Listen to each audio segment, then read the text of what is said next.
Hey, meets up at Freeman. Please come in. Thank you. Hi, Doris. Hi. Can I get a hug from Veronica?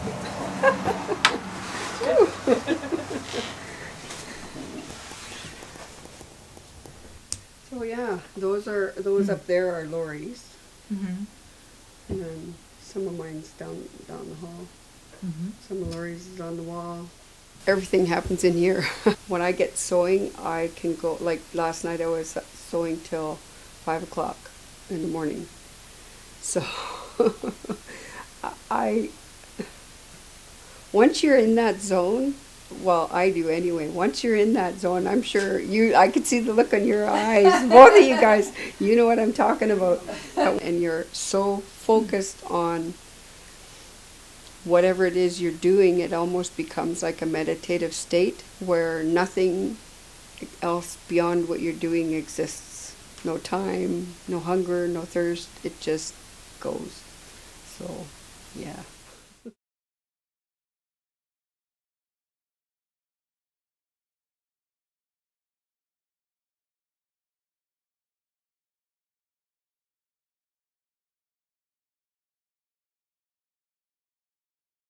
It's therapeutic, and that's how I started doing art, was because of that therapeutic feeling that I got from it. And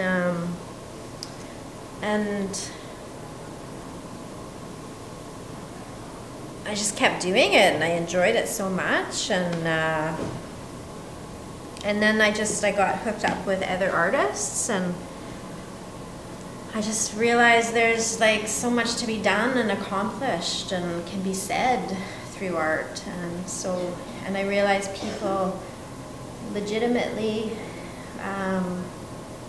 make like a career out of art. So I thought that's pretty cool, because I really like making art. So, yeah. I've been an artist since I could hold a crayon. And I've always loved drawing and painting and anything to do with arts and crafts. And as I was growing up, every single time I got asked what I wanted to be when I grow up, I always said I want to be an artist. So I've pretty much been an artist since I was a kid. I guess I'm an artist now. I mean, when I first started, I didn't call myself an artist. I don't know. And when that label was kind of put on me, I was like, thank you. Well, I mean, I think that I'm coming in from the context of trying to create meaning, for sure. And that's not always the case. I mean, art can serve several purposes. It can decorate your home and make it sunshine and beautiful. you know, or it can stimulate your mind and make you think about the world. So, you know, I mean, art does a lot of things.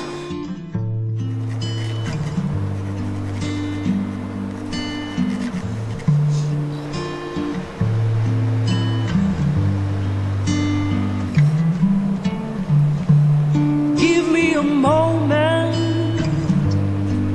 to lose control. I'm having a spiritual adjustment. I don't want to be left out dead on the road. I think I'll finally feel a little satisfaction. Give me a moment, that's all I ask for. Nice to see you. Nice to see you too. Okay.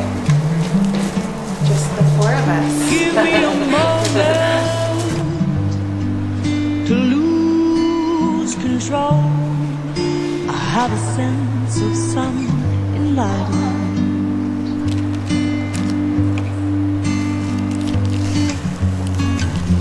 I'm stretching my soul. It's old as you know. It's old as you know. The light seeps in. I just can't fight it.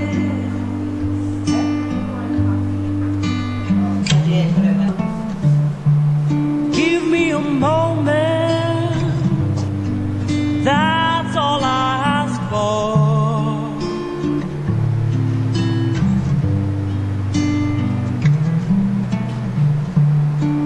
Give me a moment. That's all I ask for.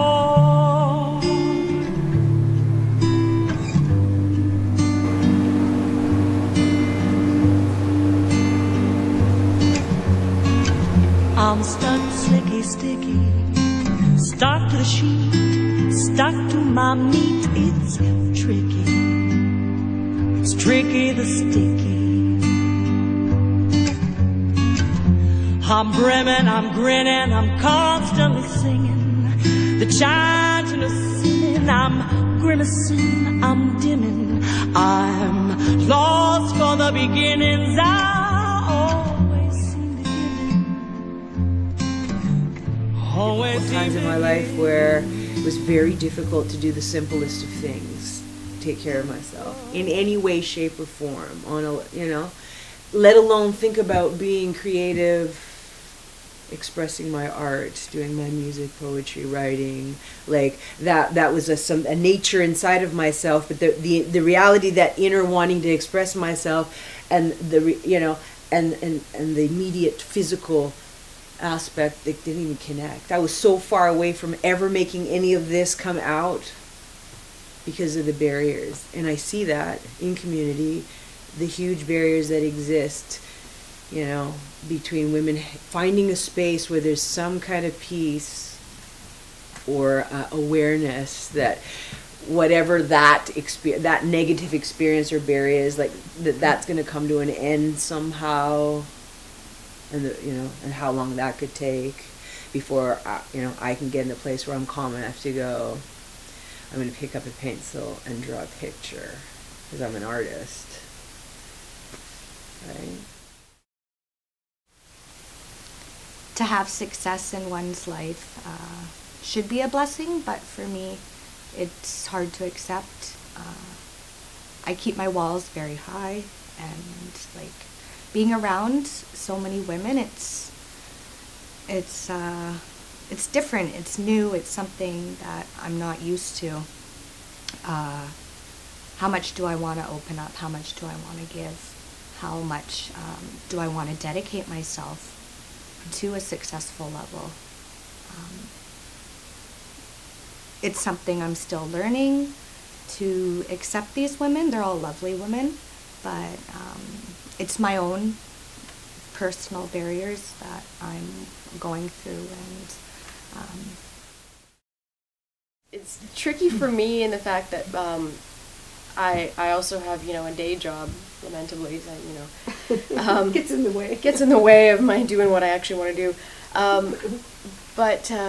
Yeah, so it's been a little bit tricky trying to balance my schedule, because again, a lot of the things that we do in the group are usually during the weekdays, and I do struggle to try and make it to everything and get out of work as well. But you know, one needs to work as well, so you have to eat to produce your art. So I found it a bit overwhelming in that sense, but I find that. Like my mom was saying earlier, when it comes down to it and you actually get into that zone of when you're creating something specific, that, you know, you can't stop, so you just focus and do it. So it's not too bad for the creative side for me. It's just the figuring out the scheduling and the timing that's a little bit trickier, so I'm working on that. I have 3 kids. I'm a single mother. I think a lot of Indigenous women have been very isolated in their lives. The society that we live in is very isolating to individuals, and especially to Indigenous women with children, single mothers. I think the systemic violence against women that's within the framework of Canada has definitely made us constantly live in survival mode. Kind of like running like a hamster on a gerbil wheel, a hamster wheel syndrome, the rat race. I worked in living wage jobs since I was a teenager. I'm 34 now. I lost my position 2.5 years ago, or about 2 years ago. And I'm pretty much doing as good as I did as when I had a living wage. We always struggled. I worked a living wage to never get ahead. You know, I wasn't able to buy a vehicle. We didn't take vacations and things like that. And when I was working, I wasn't able to do my art. I wasn't able to fulfill my calling as an artist. And it was really, really survival mode. Like, I felt like I was contributing to society, and I felt like I was doing a good thing with the work that I was doing.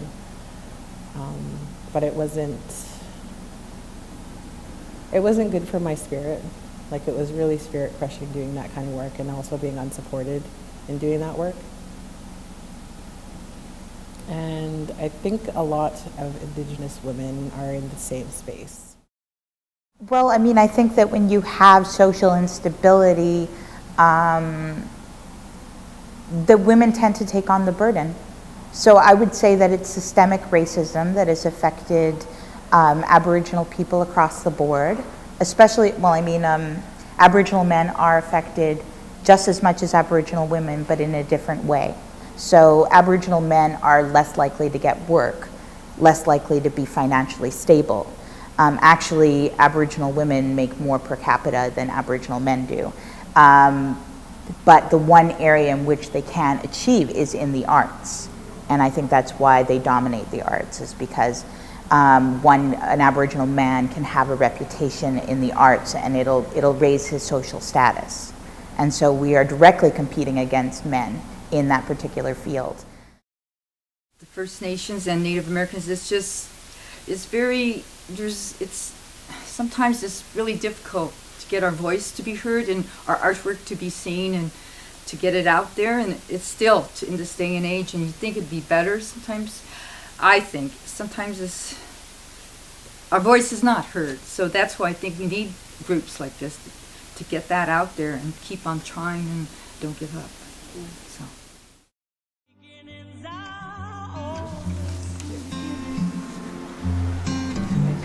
Always seem to give in. Whoa. Sweet and sour. The wing part probably took over 20 hours. I'm sure more than 20. But the idea was that the eagle is my messenger between me and God, Creator, so that he protects me, gives me messages from Creator to keep me safe. So then this is the wing, like holding me. Yeah. Our notions of godly devotions, I'm scared of the sacred, lost lords and the notions, cool signs and cold fall bottom, waiting for the heartbeat of the Amazon. I'm going to be teaching Haisla all my knowledge on button blankets. I've been learning since I was 38. The button blanket for the coastal people and the cedar were the only things that was predominant, or the moccasins, that was with Canada. So it seemed like it was dying out, and I wanted to keep it alive. It seems to me, it's such a long road. Being an Indigenous woman, I find it imperative that my artwork shows a sense of who I am and where I came from. The dream catchers I do are all unique, as well as the earrings I do are all unique, and they're two of my main passions in my art mediums. While the dragons of the underworld. I'm not really what you call a more traditional Native artist. I tend to have a little bit more of a racier style. I like doing more pin-up style art, more vintagey, more sometimes anime style. I also do like to do a lot of pencil sketches, but basically for the most part I like color and pin-up style and anything vintagey. Give me a moment, that's all I believe there's an element of art in all the work, right? So whether it's sit down, focus, and create a piece, or I'm going to take my creative self out into the world and make connections with people, right? Or I'm going to take it, wherever I go, there it goes, right? So life is a creative process. I'm very flexible as an artist, and I really believe that it's kind of more of an aesthetic sense than it is having expertise in particular materials. So it's my use of composition and my use of line and my use of color that all kind of come together to make some sort of image of some kind. But the material is really arbitrary. It's a beautiful art form, and I really enjoy putting the beads down and making sure, they lay properly, and it's beautiful.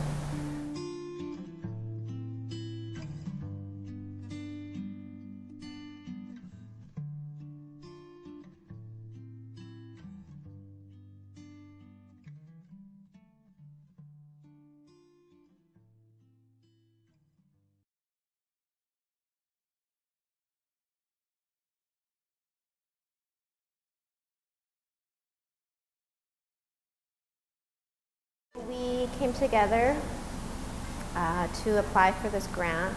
As we kept meeting and coming together and getting to know one another as artists and as individuals and as women, we found we had a connection, a really strong connection, and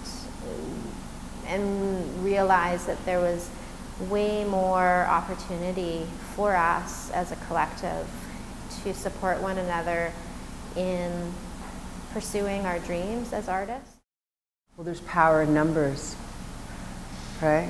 In unifying ideas, unifying minds, unifying hearts, right? Like that you can create a lot of movement, a lot of change, you can inspire, you can teach, you can, right? Like that energy of collectiveness, right? Where there's a lot of minds working on the same thing and a lot of hearts working on the same thing, and it's safe and it's a place to be seen and be accountable and learn, a lot of learning, right? And exchange just between people as women, as sisters, as coming together and working on projects together or ideas together to reinforce the inner I belong, I am part of, right? The West Coast Women Artists is a great support of women from Vancouver that support one another and have major ideas for the future, empowering us all with positive feedback for our art and encouraging us to do our best. It's very important to me to be involved with this group as an Aboriginal woman, because we are the only group like this in North America, as is my understanding. And it's something that really needs to get out there for more Aboriginal women to become stronger and more confident in themselves and their artistic abilities. Well, it brings a bunch of us women together, and we can like exchange ideas and techniques, and it's also fun to come together and just talk, you know, and it doesn't even have to be about the artwork. It's just being together, you know, sharing ideas, and I don't know, it's community. To keep on with the group, with whatever they do, because I think the group is a good, positive role model for me of Indigenous women to belong to. I'm really glad about this group. I think it'd be very successful. The women are going to be up top. The men will have to start talking to us. I'm having a really good learning curve with the Artist Collective, definitely. There are things that I wouldn't have known were out there. And I'm learning a lot, and it's really good, and I'm really glad I'm a part of the collective. Because of all of us having that one mind and that one heart of working and living our passion, because that is such good energy, positive energy, it attracts more positive energy, and we just keep, it's running away. It's running away, and we're taking us with it. It's fantastic. I learned a long time ago that in order to make progress as an artist, you have to say yes a lot, even if you end up working more than the money that comes out of it. Every opportunity leads to another opportunity. Any opportunity to connect with a community leads to another opportunity to connect with more community. And so because I get in the habit of saying yes a lot, I've had amazing opportunities in my life, and this is one of them, because this is one of the most tight-knit, strong communities that I've ever been a part of. People can see it. It's like our enthusiasm is really contagious, and so people have been kind of been drawn to us, and so the momentum of it has just been taking a life of its own, and things have been coming towards us, so it's been a really amazing opportunity. I'm glad I said yes. Oh no hath malaise Chishata chasiam in slay quince quentoma tanena stomok in slay quince quentoma tanena stomok.